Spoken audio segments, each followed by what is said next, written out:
ദൈവനാമത്തിന് മഹത്വമുണ്ടാകട്ടെ. Streams of ലൈഫിൻ്റെ പ്രഭാത ചിന്തയിലേക്ക് എല്ലാ പ്രിയപ്പെട്ടവരെയും സ്വാഗതം ചെയ്യുന്നു. ഇന്നത്തെ ചിന്തയ്ക്കായി ലഭിച്ചിരിക്കുന്ന വേദഭാഗം അപ്പോസ്തലനായ വിശുദ്ധ പൗലോസ് ഗലാത്യർക്ക് എഴുതിയ ലേഖനം 3-ാം അധ്യായം 28-ാം വാക്യം.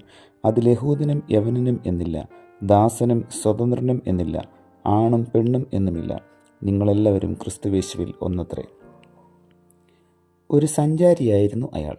ഒരു ദിവസം ദീർഘയാത്രയ്ക്കിടയിൽ അയാൾ ഒരു ഗ്രാമത്തിലെത്തി. നേരം നല്ലവണ്ണം ഇരുട്ടിയിരിക്കുന്നു. പൊതുവെ ആൾപ്പാർപ്പ് കുറവാണവിടെ.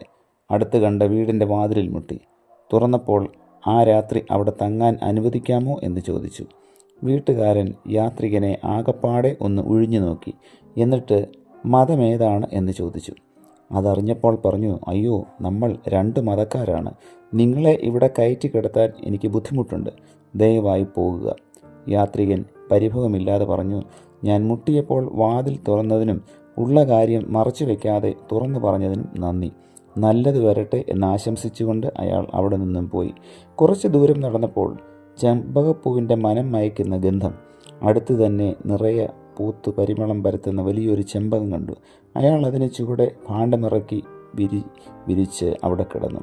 അതൊരു വല്ലാത്ത അനുഭവമായിരുന്നു. രാത്രി മുഴുവൻ നറുമണം പൊഴിക്കുന്ന ചെമ്പകപ്പൂവിതളുകൾ അയാളുടെ മേൽ വീണുകൊണ്ടിരുന്നു. ഇളം കാറ്റ് തലോടി നിന്നു.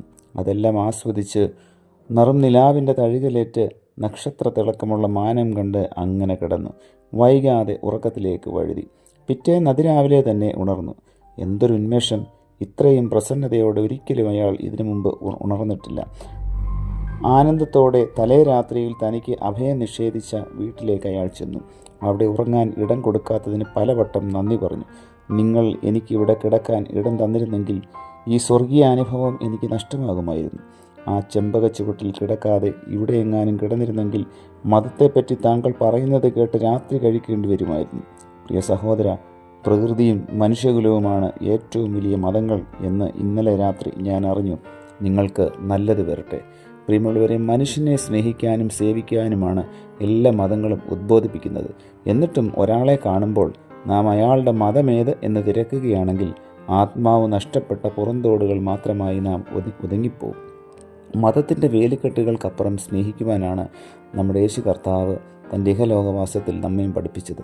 അവിടെയാണ് ഒരാൾ ക്രിസ്ത്യാനിയാകുന്നതും ക്രിസ്തു ശിഷ്യനാകുന്നതും. പലപ്പോഴും നാം ഒപ്പത്തിനൊപ്പം സൗന്ദര്യവും പണവും നമ്മുടെ വിശ്വാസ സംഹിതകളും ഒക്കെ ഉള്ളവരെയാണ് സ്നേഹിക്കുക.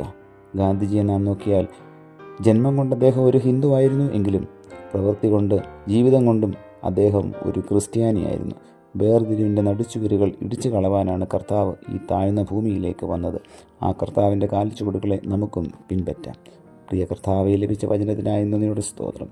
വേർതിരിവുകൾ കൂടാതെ മറ്റുള്ളവരെ സ്നേഹിക്കുവാനും ദൈവസ്നേഹം അവരിൽ പങ്കുവയ്ക്കുവാനും ഇന്നത്തെ വചന കേൾവിയിലൂടെ ഞങ്ങളെ സഹായിക്കണമേ. പുത്രൻ്റെ നാമത്തിൽ പ്രാർത്ഥന കേൾക്കണം പിതാവേ. ആമേൻ.